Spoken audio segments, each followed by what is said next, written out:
E estamos de volta com o BBcast, o seu podcast de automobilismo e outras nerds. No episódio de hoje vamos falar sobre o preview do GP da Bélgica. E aqui comigo eu tenho a Débora Santos Almeida. Olá, amigos, sejam bem-vindos a mais este podcast. Bom, e estamos de volta com a Fórmula 1. Exatamente, Débora. Após um período sabático aí bem curtinho, mas que deixou os fãs, como poderia dizer, órfãos de corridas de Fórmula 1.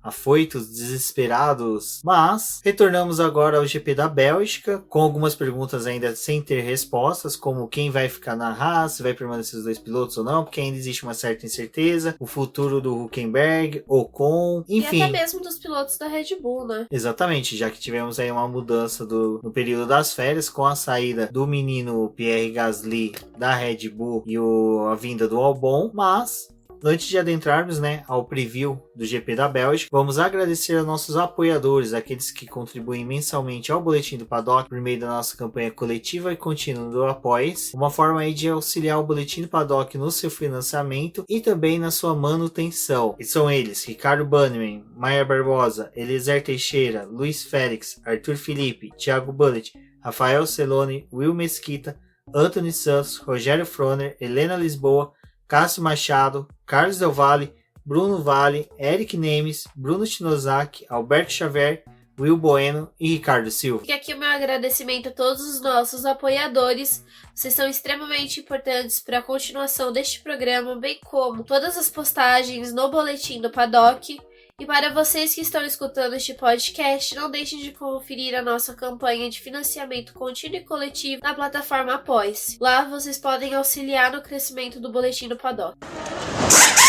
Já se tornou uma tradição na Fórmula 1 o retorno de férias já cair diretamente no GP da Bélgica, um dos mais queridos tanto dos pilotos como dos fãs de Fórmula 1. Um GP que é tradicional, né, Débora? Que está no calendário da Fórmula 1 desde a primeira temporada lá em 1950, mas que houve idas e vindas ao circuito de Spa. Bom, a volta da Fórmula 1 acontece num dos cenários mais épicos e, pra mim, a pista da Bélgica acaba lembrando uma pistolinha de cola quente.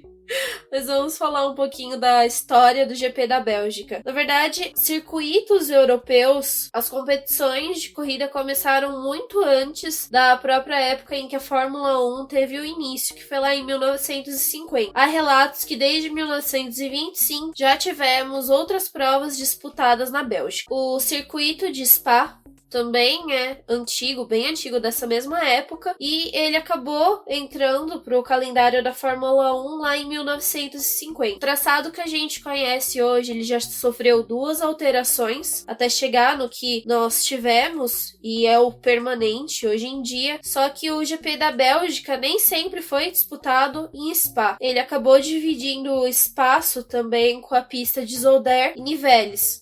Zolder é até uma pista que voltou a ficar um pouco em alta agora com a disputa da W Series que ocorreu, que foi a primeira temporada da categoria feminina. Spa, ele teve idas e voltas para o calendário, até porque o período lá de 1970, existia muito questionamento da questão de segurança e a pista de Spa, ela sempre foi uma pista extremamente veloz e alguns acidentes aconteceram por lá, então necessitaram realizar essa mudança de pista e Zolder e Nivelles acabaram dividindo espaço até que Spa pudesse passar para uma reforma e finalmente a corrida retornar para lá. Foi uma época em que os pilotos não questionavam apenas a segurança deles, dos carros, mas também com relação à estrutura da pista. Então foi pedido para poder aumentar a área dos boxes, também modificar um pouco o circuito e até mesmo os muros de contenção. O legal da pista da Bélgica, que hoje ela é a mais extensa, do calendário da Fórmula 1, ela tem uma das características que é o tempo estável,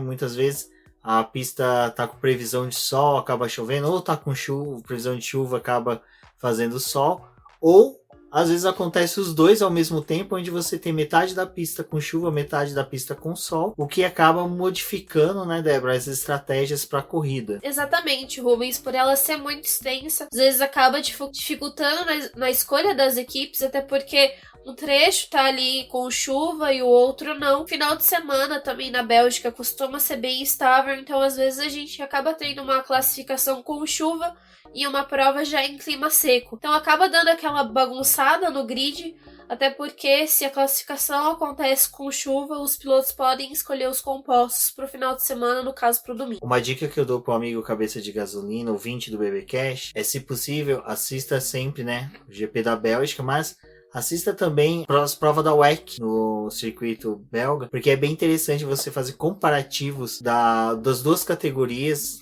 correndo no mesmo traçado. É uma das poucas pistas em que a gente consegue isso. E na Bélgica fica muito mais acentuada a diferença entre os protótipos da WEC, né, até mesmo os carros GTs e os carros de Fórmula 1. Acho que assim, o que é interessante a gente também falar é que o GP da Bélgica tem corridas memoráveis. Eu acho que uma corrida que vale a pena ir com o amigo cabeça de gasolina e ir atrás para assistir pelo menos trechos dela é o GP da Bélgica de 2008. O GP da Bélgica em que teve a vitória do Felipe Massa, mas ela foi só declarada depois. E o que é legal dela é que é uma corrida que teve muitas variáveis, questão de começo de chuva, não precisa colocar pneu de chuva. O próprio pilotos, entre ele o Kimi Raikkonen, permaneceu correndo com pneus de pista seca. Na época eram pneus sugados, então auxiliava um pouco nesse tipo de pilotagem. Mas o que é interessante é vocês procurarem esses vídeos antigos, porque, como a Débora disse, só houve duas alterações do traçado, uma na década de 70, né, exatamente já em 1970, onde que reduziu pela metade o traçado, e depois uma na década de 80 que só mudou a chicane da Stop Bus, porque ali por questões de segurança também, e teve uma pequena mudancinha ali na reta de largada, né? Então é interessante assistir as corridas ao longo dos anos aí, porque você consegue ver muito bem essa evolução dos carros de Fórmula 1 por ser um traçado praticamente fixo desde a década de 70. E também, como dito, é um traçado muito rápido.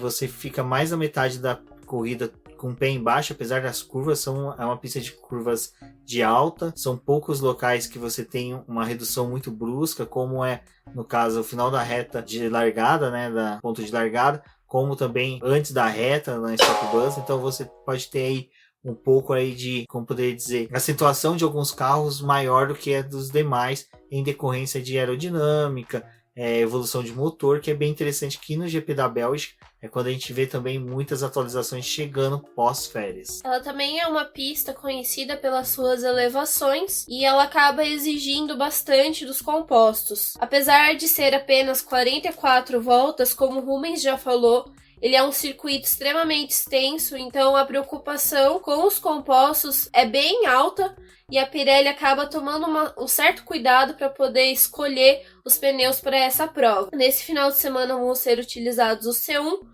C2 e C3. Eles são praticamente a mesma escolha do ano anterior, mas temos que levar em conta que a goma desse ano ela é mais maleável do que a utilizada em 2018. Eu acho, Débora, que agora seria interessante a gente falar só um pouquinho dos números, né, do GP da Bélgica, principalmente para o amigo cabeça de gasolina que já quer preparar aí sua aposta para o GP Predictor, por F1 Fantasy, lembrando que o Boletim do Paddock tem as duas ligas nos dois campeonatos. No GP Predictor há uma premiação para aqueles que vencerem, né, a disputa no final do ano.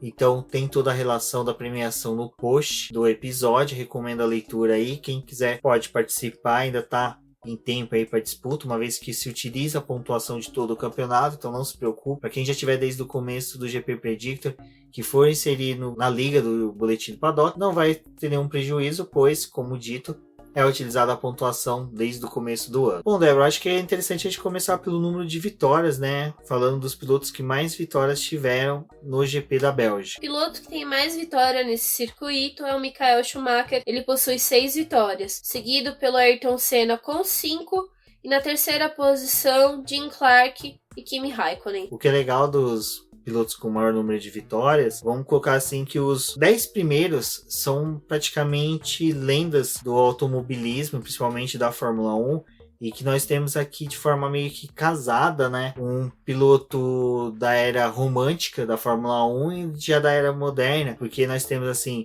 Michael Schumacher e Ayrton Senna juntos no primeiro e segundo, mas daí a gente já tem Jim Clark, que é tido um dos melhores pilotos de todos os tempos, junto com Ayrton Senna e com Michael Schumacher. Temos Kimi Raikkonen e Fangio em quinto, né, com diferença de uma vitória, mas temos Damon Hill e até mesmo tem a figura do Ascari com 2 vitórias. Então vocês veem que o GP da Bélgica é aquele GP que tem muita história envolvida, então, como dito, vale a pena não só assistir, como também buscar um pouquinho mais de informação, ler um pouco mais sobre o GP. Quando a gente olha, de modo geral, a tabela de vitórias desde 1950 com o GP da Bélgica, dá para poder perceber que alguns pilotos tiveram uma sequência de vitórias.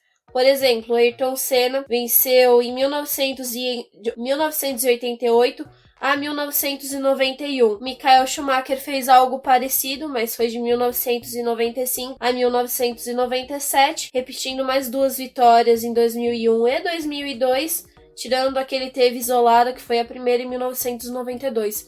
Então, grande parte dos pilotos acabou vencendo 2 corridas em sequência. Um GP que é interessante é de 1968, pois tem a vitória do Bruce McLaren a bordo do carro que ele mesmo fabricou, uma McLaren. Então até mesmo foi um acidente antes da morte dele. Então na época até tinha aquele sentimento, a mesma coisa que tem do Senna, de falar, se ele não tivesse morrido eu teria sido campeão. Tem com o José Carlos Passe, com o Gilles Villeneuve. Então com o Bruce McLaren também é um GP que é marcado por isso. Bom, Débora, e sobre construtores, eu acho que é interessante a gente ver que existe uma disputa entre as 2 maiores equipes, vamos pôr assim, das 3 gigantes que existem na Fórmula 1. Aquelas que disputam o lançamento dos carros. Você vê que a Ferrari e a McLaren até nisso elas têm uma disputa, né? Porque a Ferrari lidera com 13 vitórias, a McLaren com 12, a Lotus com 5, Mercedes com 4 em quarto lugar, e em quinto temos a Williams e a Red Bull empatadas. Por que eu me estendi até aí? Para ver que mesmo a Mercedes estando nessa era de ouro dela, ela tem 4 vitórias, teve aí uma derrota até mesmo para Sebastian Vettel no ano passado, mas existe uma disparidade muito grande mantendo, né, na liderança a Ferrari e a McLaren contra as demais, porque a Lotus, por exemplo, eu acho que a Lotus competitiva mesmo, que disputou vitórias, foi na década de 80, provavelmente, eu tô chutando aqui por alto, a última vitória da Lotus no circuito belga deve ter sido a vitória do Ayrton Senna em 1985. Então, quem ouvir aqui, dá uma pesquisadinha e qualquer coisa me corrija nos comentários. E a Williams, né, mesmo com a era de ouro dela, teve ali na década de 80 e 90, tem apenas 3 vitórias. Na disputa entre os motores, a Ferrari segue na liderança com 13 vitórias, acompanhada pela Mercedes com 10 e a Renault com 8. E um outro número que chama a atenção é a Honda na 5ª posição com 5 vitórias. Bom, Débora, em número de poles, já fica algo bem interessante essa disputa, que nós temos a liderança do Lewis Hamilton com 5 poles, seguido por Juan Manuel Fangio com 4 poles, empatado com o Ayrton Senna também com 4 poles. E com 3 poles cada, nós temos uma trinca aqui, pilotos que também marcaram o nome no automobilismo, que é o Graham Hill com 3 poles, Alan Prost e Mika Häkkinen também com 3 poles. Então é algo que é interessante, né? Que as poles na Bélgica têm essa característica de ser muito mais seletiva em decorrência do clima. Acho que um destaque que nós podemos dar é o do Rubens Barrichello, que ele tem apenas uma pole lá, que foi na Bélgica em 1994, foi 2 GPs, alguns GPs após a morte do Ayrton Senna, em que foi assim bem simbólico, né, aquela pole dele. Foi uma pole conquistada realmente no braço, que era com essas condições que nós narramos agora há pouco, de ter metade da pista com chuva, metade da pista com sol. E você vê, Sebastian Vettel mesmo, que é um tetracampeão, tem uma pole. Então é uma pista que essa questão de pole ela é bem mais seletiva do que o número de vitórias. Nos construtores, a McLaren chama a atenção com o número de poles, ela possui 11, seguida da Ferrari com 9, Williams com 7 e a Mercedes com 6. Uma estranha no ninho que nós temos aqui nos poles é a Force India, que teve uma pole com o Fisichella, que quem se lembra lá em 2009 foi essa pole que mais ou menos chamou a atenção da Ferrari para chamar ele para substituir o Felipe Massa, que havia sido acidentado naquela temporada. Mas aí a gente já tem uma questão que, em questão de disparidade das poles, o que nós não vimos em pilotos começou a se acentuar um pouquinho em equipes e se agravou nos motores.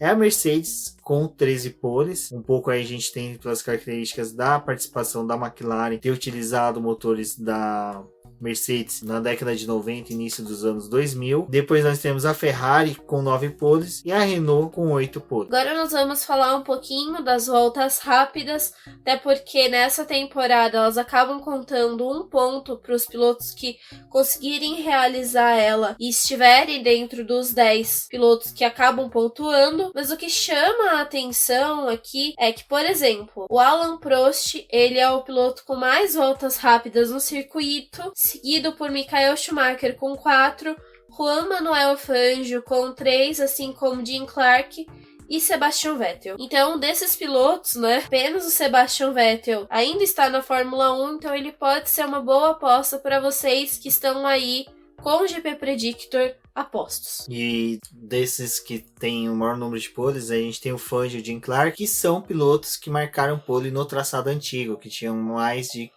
14 quilômetros de extensão. É praticamente como se você colocasse Spa hoje e Interlagos juntas para você ter uma extensão dessa. Eu acho que ainda nem chegaria tanto. Então é para vocês verem como realmente Spa tem essas características de vitória. Pode até ser mais acentuado por causa do piloto ter vantagens por ter o melhor equipamento, ter o melhor braço, mas poles e voltas rápidas, como depende muito até mesmo de uma circunstância especial, que é muitas vezes o clima, o tempo em Spa, você vê que você tem ainda a permanência ali de Juan Manuel Fangio e Jim Clark entre os maiores pilotos com voltas rápidas no circuito. Já nos construtores, bom, Ferrari com 14 voltas rápidas, seguido de McLaren com 7. E empatado em terceiro lugar nós temos Williams e Mercedes. A Ferrari ainda lidera também com os motores com 14 voltas rápidas. E ainda seguida da Ferrari nós temos a Renault e a Mercedes. A Renault com 9 voltas rápidas e o motores Mercedes com apenas 8 voltas rápidas.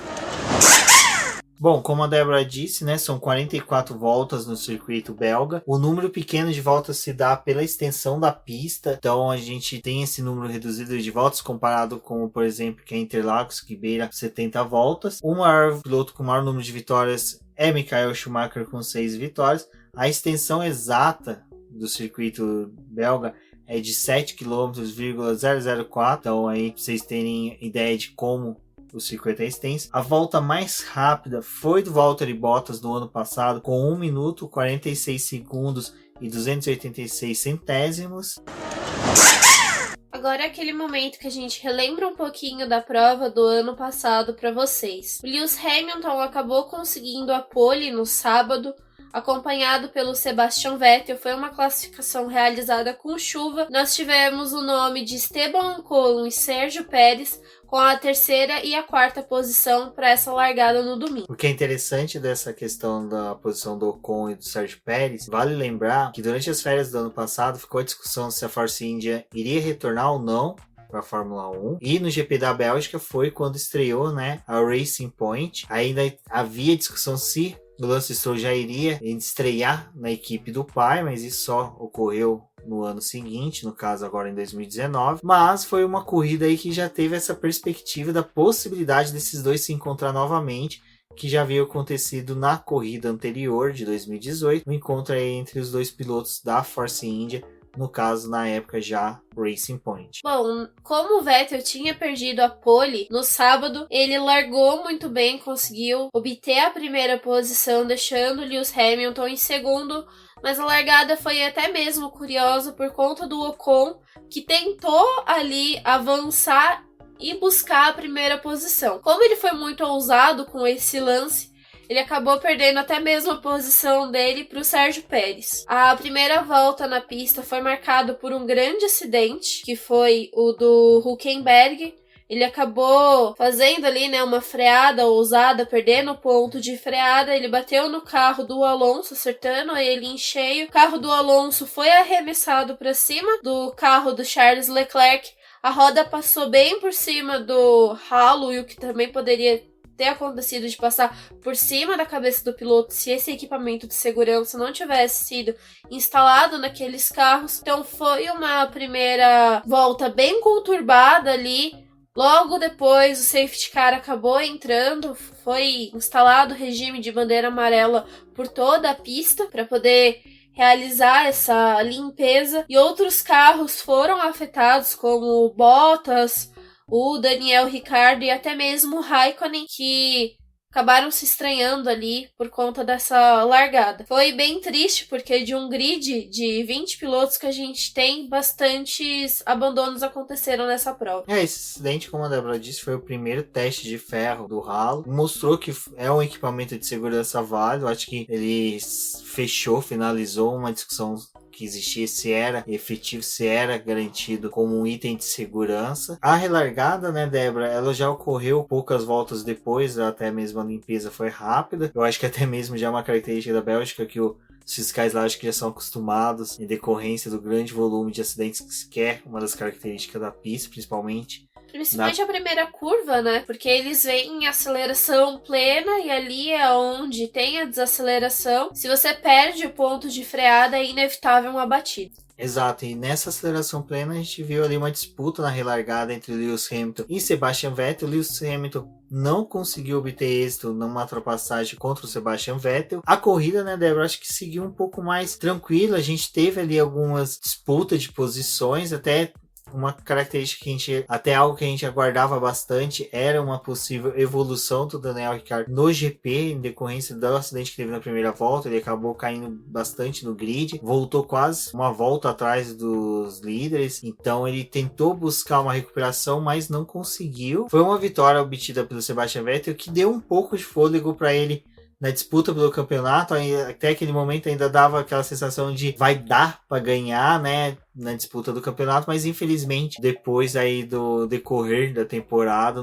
ele não conseguiu imprimir o mesmo ritmo que teve na Bélgica. Mas a Bélgica é um circuito que acaba favorecendo o carro da Ferrari. Foi o que a gente viu na temporada passada e é uma expectativa para a prova desse ano em que a Ferrari consiga colocar tempo em cima da Mercedes, mas principalmente da própria Red Bull, para poder não levar ali um passe, né, da Red Bull. Então, o Vettel, ele conseguiu manter a dianteira nessa corrida. Ele tomou bastante distância do Hamilton, então o Hamilton não teve como ter uma reação ali para poder tentar a primeira posição, então eles ficaram tranquilos naquelas posições ali, até mesmo no momento que eles foram realizar as paradas nos boxes. O Vettel conseguiu manter a liderança, então depois que ele assumiu a ponta, ele não perdeu mais. O Hamilton cruzou a linha de chegada na segunda posição, acompanhado pelo Max Verstappen, que ali eles tiveram uma inversão de posições durante o momento do pit stop, mas o carro, né, do Verstappen não era favorável para poder segurar o equipamento da Mercedes, então ele preferiu deixar o Hamilton voltar para a segunda posição,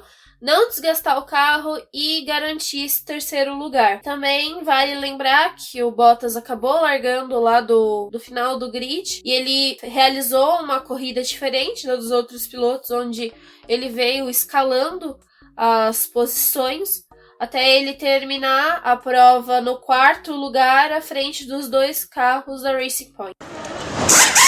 Bom, como dito pela Débora, a gente tem uma boa perspectiva aí de evolução e crescimento da equipe Ferrari no GP da Bélgica. Favorece a ela, mas também não podemos esquecer do nítido crescimento que a equipe Red Bull vinha tendo pré-GP e pré-férias, né, vamos pôr dessa forma, bem como a entrada do Albon, que, se for tudo isso que eles esperam, pode ser que seja motivacional aí para o Max Verstappen não aceitar um novo galo ali no seu terreiro. Então vai ser interessante, é um GP que tem toda essa expectativa, tem toda essa emoção do retorno das férias. Como dito por nós, recomendamos acompanhamento sempre, tanto pelo aplicativo da Fórmula 1, como também, se possível, por redes sociais, pelo Twitter, né? Sempre nossos colunistas aí estão comentando dentro do Twitter, principalmente acompanhando pela hashtag F1 no BP, que auxilia aí a participação de todos os cabeças de gasolina, a interatividade entre todos,